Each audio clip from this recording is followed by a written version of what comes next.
I I'm on 10 a little bit. I had to bring it down, but I wanted to make a video about this because I had to share my thoughts about the whole idea of what's going on with woke culture and what some people are calling the woke bomb now, which has really infected TV and film. Some of this is brought on by Joe Rogan's recent comments about the woke bomb, but then also some of it is brought on by the different comments that I've heard other YouTubers within this space, the same space as mine, talk about this issue and how they feel about how woke culture is impacting TV and film.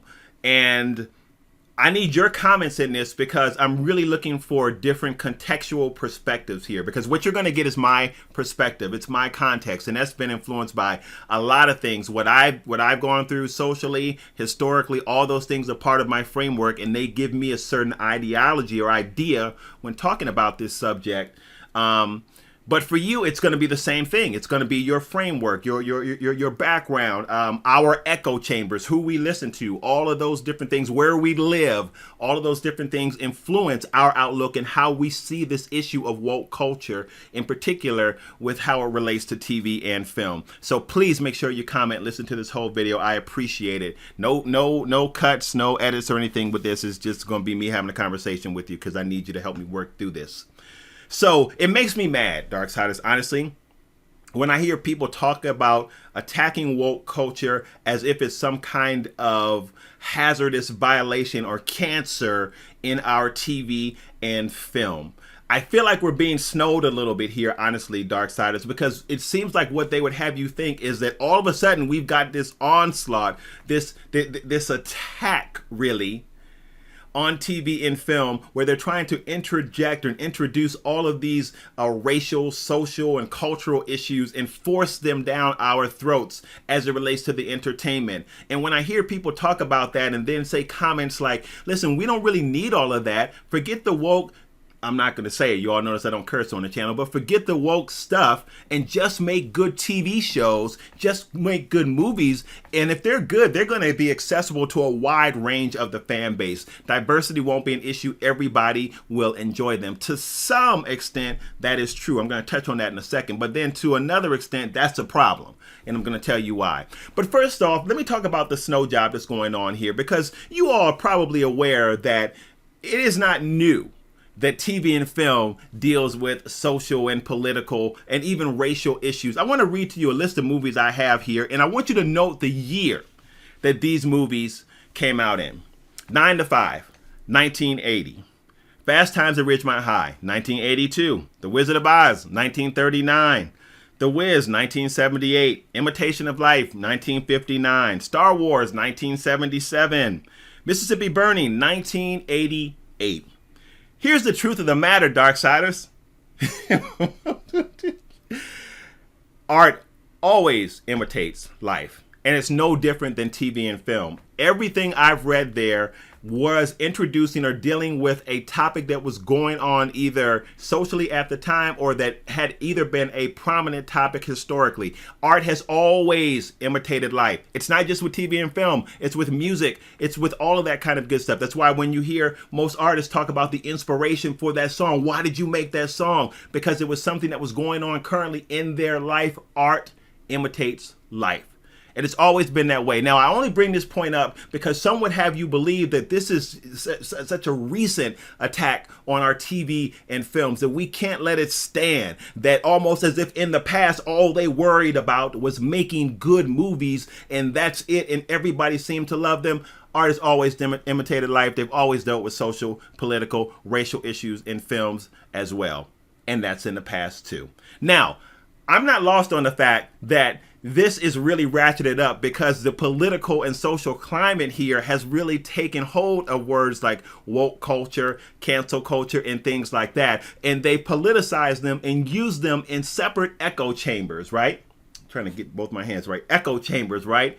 And depending on who you listen to or the context by which you're hearing this information, you're going to have a certain idea about how this works. So those terms are how those terms works in terms of whether they're good or bad. So they're politically charged and they're used in certain ways now so that contextually, when we talk about those terms now, they do have more of an impact. But in terms of addressing those issues in TV and film, that's not new. In terms of trying to make sure that we had more diversity both in front of and behind the camera in Hollywood, that's not new. It's just that our current political and social state has given these issues more of a microphone, and it looks like now more directors and writers are starting to see that and starting to say, okay, you know what? Yeah, like maybe we need to be more reflective of the diversity in the stuff that we produce, because we're seeing that from our fan base, from all that's going on with the political spectrum and how people are responding to this, black and white, mind you, that people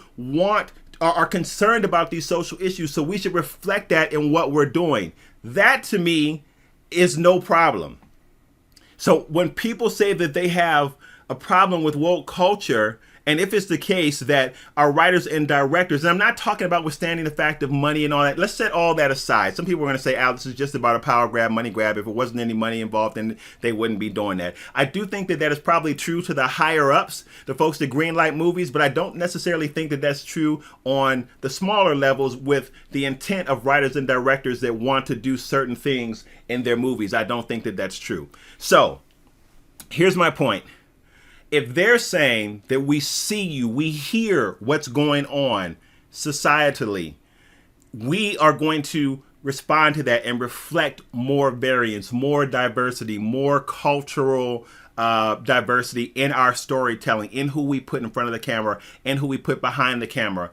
We're going to respond to that. Art imitates life. I don't see what the problem with that is. Now, I'm going to be honest with you. For folks that have a problem with that, to say that we shouldn't do that, the first thing that jumps to my mind is, why do you have a problem with that?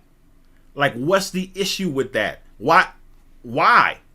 The fan base is diverse. It's not like the fan base is only one group of people. So why wouldn't you tell a story from a more of a diverse aspect? So when you have a problem with that, that makes me angry, because I'm thinking to myself, why do you have a problem with that? Now, there are either two responses that come to my mind. One is that the individual is racist and they want to say things and they want to see things stay the same.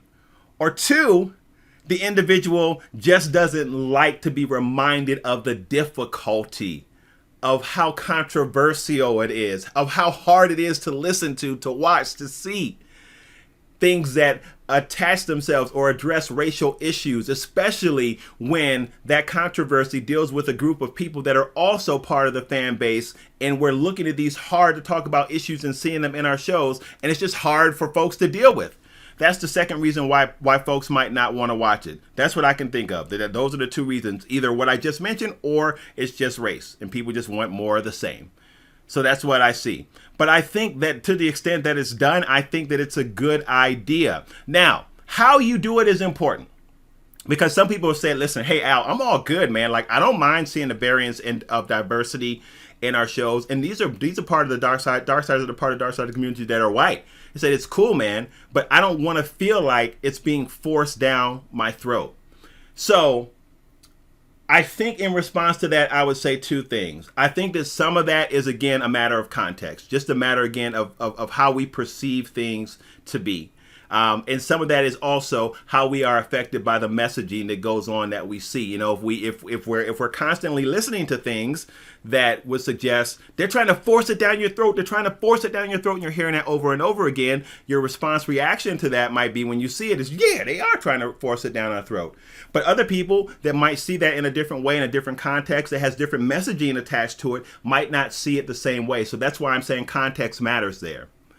But I think that it's a good idea to diversify who we see in front of the camera, who we see outside of the camera. And when I say diversify, I'm not talking about just putting a black person in front of the camera as a lead. I'm talking about also when you're creating that story, when you're crafting that story, when you're writing, directing, you are putting things in that story that also reflect cultural relevance to that person, because it connects to that person and probably to the majority of that individual's minority group. Of course, not all, because everybody's not a monolith. I understand that. It's very nuanced. As a matter of fact, I think that's why Falcon and the Winter Soldier does such a good job of dealing with the issue of race. In some cases, it's very heavy-handed, with how it deals with it, but some cases it's very nuanced. And that is really an accurate reflection of how it is with most of us concerning race. Everybody's not all 100% in agreement with one area. We are much more nuanced, much more gray, where we might agree with some things for the lack of, I don't even want to use the political structure, but some things on the left, some things on the right. So we're not all completely one way or completely the other, the way that folks might have you think that we are. And this goes for all minority groups, not just blacks, all minority groups. I can say that because every individual, because people are individuals, and individuals by definition are people that are different than others. So those are my thoughts on that, Darksiders. Let me know what you think. I think that addressing the whole idea of woke culture is a good thing in film and TV. I think because you have a diverse fan base, so that fan base should be represented in what we watch. And I don't think there's a problem with that. Let me know what you think in the comments below. Thank you guys so much. I will see you on Thursday when we see A Quiet Place 2. Bye-bye.